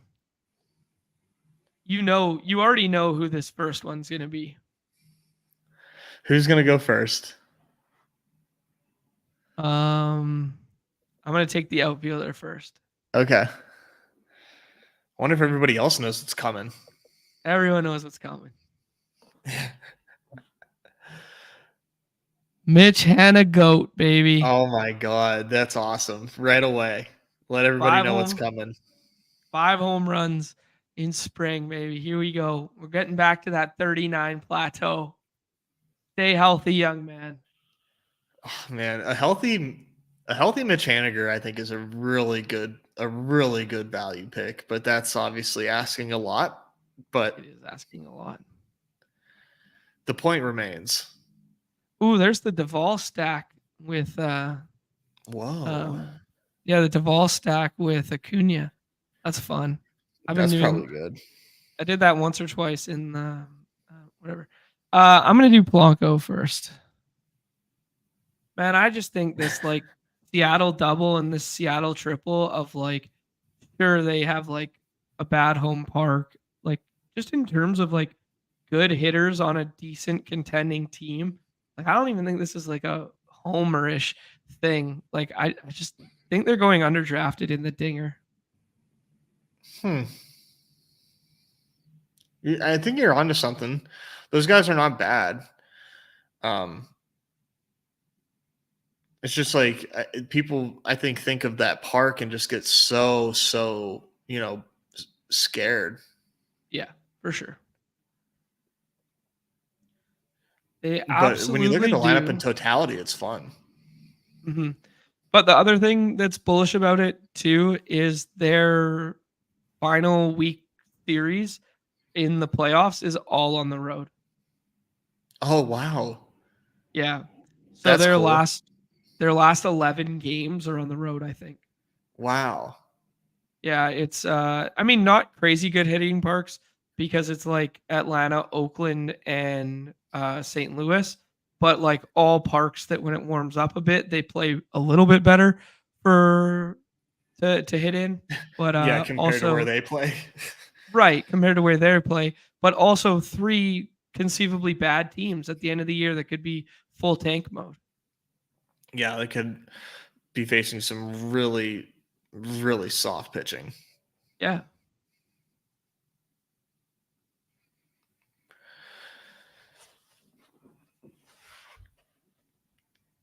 So we have are these next 2 picks penciled in as well? No, just one. Okay. Maybe 2. I don't know, I can man. see 2. What do you? How many outfielders do you have right now? 6. Okay. You could potentially. There's the Henry Davis one. I think I would have taken. Wow. Sorry, I would have taken Henry Davis here if I didn't want to like just do the Seattle stuff. I think Henry Davis is a pretty good pick at like 17, 18 now. I'm like, let's think happy for a moment here. And Henry Davis is crushing. Henry Davis is rocking, a modest 780 OPS, and he's playing some good ball. Like on days he's not catching, do you just give this dude a rest because just to give his legs a rest, or is he that good and you're the Pirates that you're like, Kutch, you're hitting the bench and Davis is DHing? Like, I think low-key Kutch is kind of a headache because he limits, like if you can only have Davis in the lineup if he's playing catcher, that's kind of hard on a young man's knees. But I mean, Kutch is one of their better hitters too, even still. So it's just like an interesting scenario. Yeah, there he is. Went to drive line, baby. Put him in there. I think when you're this much, in the tank for your Mariners, and this is your team, and you can do what you want, I feel like you just tack on Big Dumper. Yeah. We'll see here. Okay. Big Dumper might be a fun pick opening day. No one's taking him, and he's going to be in the lineup. Yeah, he's just... Think how good a Big Dumper home run would feel on opening day, and you're the only person in the main that has him. Yeah, that'd be nice, actually. Sorry, we'll save that talk for later. I'm just trying to think of a guy right now. Oh, I can think of a guy if you need him. Okay, you tell me your guy, and then I'll tell you my guy. Okay. You tell me first. Ryan Noda. Okay. I was going to do pitcher first because I wanted to do 7-7-6. Okay. Noda's in contention for the last guy. I wanted to do Scherzer. Yes. Yeah. I'm fully with you with Scherzer. I think Scherzer comes back and pitches before Senga pitches. Yeah, like fairly easily for me. Like, Scherzer can still find his way to like 120 innings. 120 innings. The dude's a horse, and he pitches down the stretch.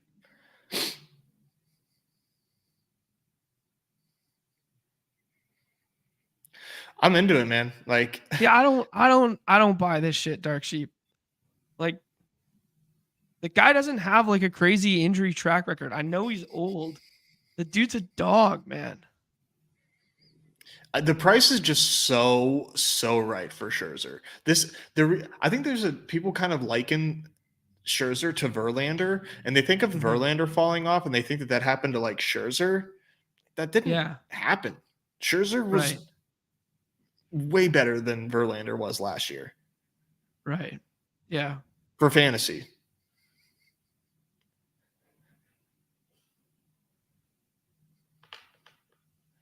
Yeah. I love the price on Scherzer, man.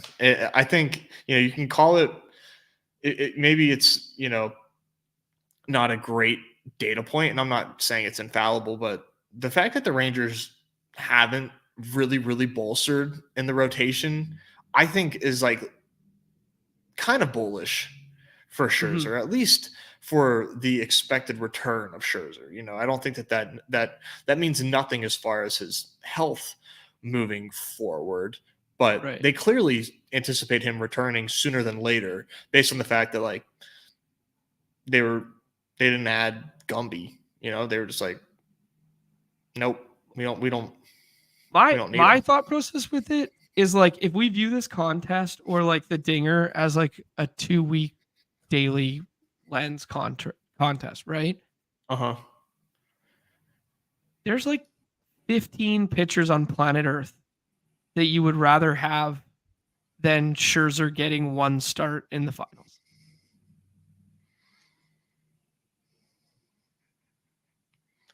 If it's like healthy Max Scherzer and he has like 7 innings, yeah. They took Noda. Julian took Noda from us. So was this stop with Noda? That must have been a don't get him taken from me, or are you just riffing and doing bits right now? Because Noda's legit, man. Yeah, Noda is legit. Imagine Noah in black and gold at the deadline for the old Pirates. Oh, buddy. That might be Seth Brown. Seth Brown's going to be the trade piece. We'll see, man. He needs to do better than he did last year. Yeah. We were wish casting him to take the Reese Hoskins role. Big Dumper goes. Noda goes. We're going to have to do some scrolling. We need pitching, or no, we took our 7th pitcher. Okay. Yeah. And is it for sure infield? I think so. Okay. I mean, we got Judge Rosarina, Chisholm, Yeah. Morel, Okay. Eloy, Haniger. Like, not a beacon of health in like those outfielders, but we're playing to win. So I think this is just get my guy Jake Cronenworth unstacked. Yeah. Like, he's just, I mean, we could do Sean Murphy with Austin Riley. No, give me the Crown Zone. Is he still there? I like I like Cronenworth this year. He's just been a guy I've been on. Junior Caminero fits it too with He like does. the Tampa Bay stuff. But let's just get our guy. Yeah. My guy. I like Caminero a lot, man. But Cronenworth, I really did think that we were going to see more of a reaction bump to his ADP after the Seal series. Kind of glad that we haven't. Yep. Hitting cleanup, like, all right. Yeah, I don't mind it. I'll take it. I don't mind it. I wanted to look at Tampa Bay for 1 second. Because they got some injuries too. Got Harold Ramirez penciled in the middle there. Richie Polanco's in the outfield. Yeah, man. Like, this team, I guess the Ahmed Rosario, like, super util role. Man, there's not a lot blocking Junior from coming up. There's not.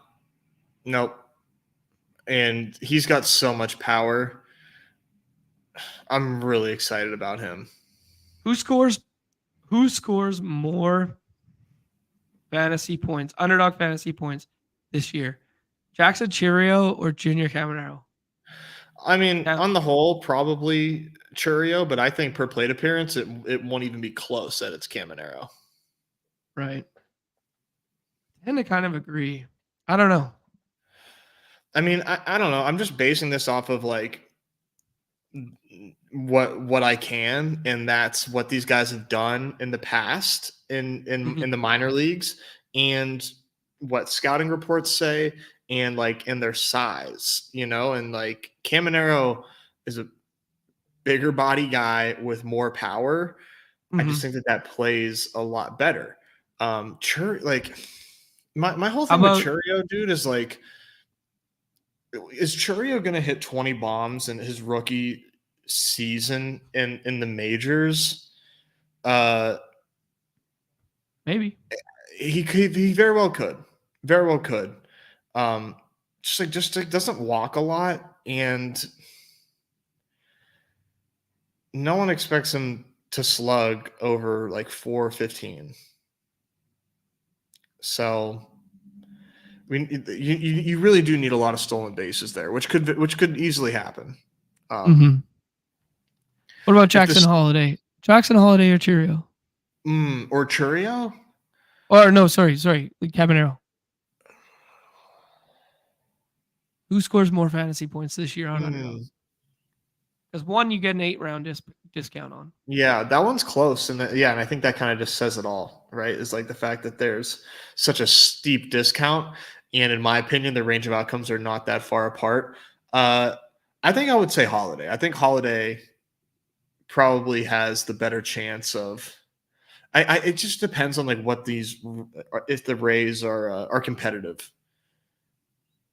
Yeah, I think we anticipate them being so, but because they're the Rays, but given Uh-huh. the landscape of their roster comparative to last year, maybe not.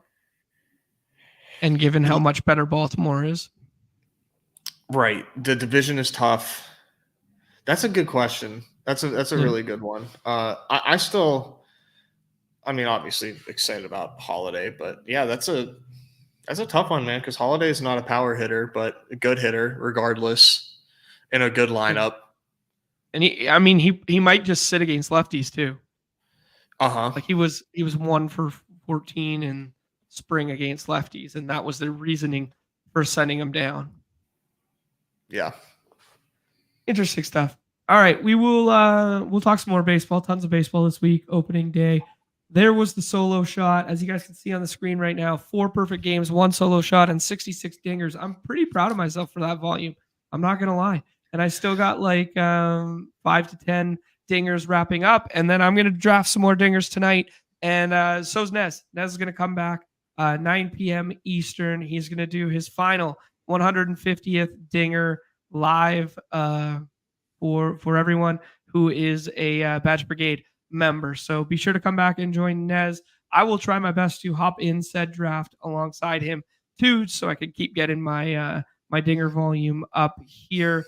But as for the solo shot goes, Nez, some of my guys, some of my get my guys season to force into this team. I think I would have preferred it a little more from the other side of the board, but Mm-hmm. tell me how I did here.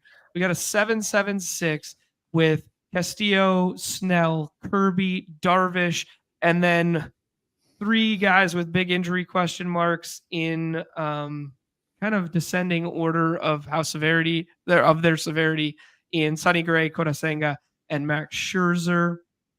Then Austin Riley fell to us to 22, a 5-pick slide. Gleyber Torres, Volpe, Paredes, Polanco, France, Cronenworth, Judge, Rosarena, Jazz Chisholm, Christopher Morel, Eloy Jimenez, and Mitch Hanna. Goat. What do you think, Nez? I think you did a good job. I do like this team. You went and got your guys at infield there, but I still like the infielders that you have. You're going to be the only one with this many Seattle guys on one team in the solo shot. That is for sure. Quite a bit of overlap between your solo shot and my solo shot. I Okay, have let's hear it. Judge, I Yeah. have Randy, I have Cronenworth, and I have Kirby. So we Wow. are, yeah, four out of 20 there is interesting. And I have Junior on this team as well, Caminero. Caminero? Oh my God, that would have been 5 similar picks. That would have Wow. been nuts. Yeah. So yeah, a lot of overlap there, which is funny because it's like you still did a lot of unique stuff.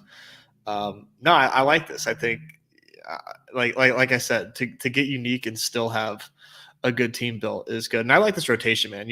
We're pretty aligned as far as like the pitching that we like to take. Um, I'm very high on like the high isolated weak ceiling guys who would crater ratios on other sites. Yeah. Like I'm very big on like ceiling Snell, ceiling Dylan Cease, like ceiling Yep. Darvish outings, you know what I mean? Like I'm Those very guys much are on that. those guys are definitely not.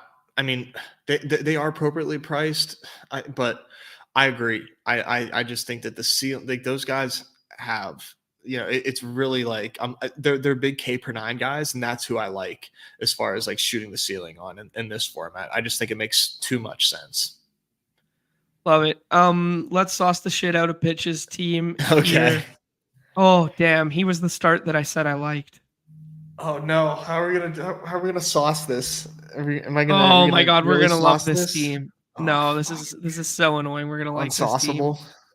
Unsauceable. He took Henry Davis. He took Buxton. He took Nolan Jones, Tatis, and Trout. Oh my God, I can't What? sauce this team. I can't do it, Nez. Cole He's got, Reagan's Logan Gilbert. oh, dude, he's got Carlos Rodon. He's playing to my heartstrings, man. We can't sauce this team. It's too good. Let's find one pick that we don't like and just He, Eduardo oh Rodriguez. Oh my gosh, dude! Don't you know he's on the IL? yeah, don't you know? The Cutter Crawford, he just fell victim to the chat. He did. Yeah, he got chat pilled on that one. Yeah, you Nolan got chat Shanwell, that's slapped. fantastic. I think Nolan Shanwell's gonna start on the IL, is he not? I didn't know that. Oh no, not him. Sorry. Luis Rendofu will. Oh. Yeah, he got hurt. Yeah. Damn. Dale's got 39% big dumper. What? Fucking what? Respect. What? Oh my lord. Okay, chat saucing him up. Enjoy those 5 home runs from Nolan. Enjoy those 13 games from Buxton and Correa. There we go. We got you sauced. I love first baseman. That slug 400. Oh, beautiful. All right, guys. Fun show. Got that solo shot in. I will be playing a little bit of hoops here for the next 2 hours and in those dinger lobbies, doing my best to scroll the F down if you want one of those sweet shirts and or hats and or all that fun merch. It's a link in the bio below. Not playing Underdog Fantasy. Use promo code MLB at sign up. 100% match deposit up to 100 USD. Nez is back tonight, 9 p.m. Eastern, for his 150th dinger celebration party. And then we will be back tomorrow to do the definitive opening day preview. Any parting words, Nez? No, I'll see you in the lobbies. I've got a lot of hoops to get through. I've got a lot of God, dude, the hoops is gonna be a nightmare. But and I'm got to make sure that my dinger tonight is number 150. So I've got a couple more dingers left to go as well. Busy day. I'll see you guys tonight. If you're not a member, go ahead and join. Members only tonight at 9 Eastern. Thank you for those who are members. Should be fun. Oh, we just got breaking NBA news. Xavier Tillman is out and Derek White is out. So those Jaylen Brown picks are gonna have the big 3 in there tonight for the Celtics. So those Jaylen Brown ADPs aging pretty nicely right there. All right, on behalf of Nez and myself, back at 9 p.m. Eastern, everybody's favorite time of the show. Good luck tonight. Also hit that like and subscribe and all that stuff before we go. All right, everybody's favorite time of the show. The end. Peace.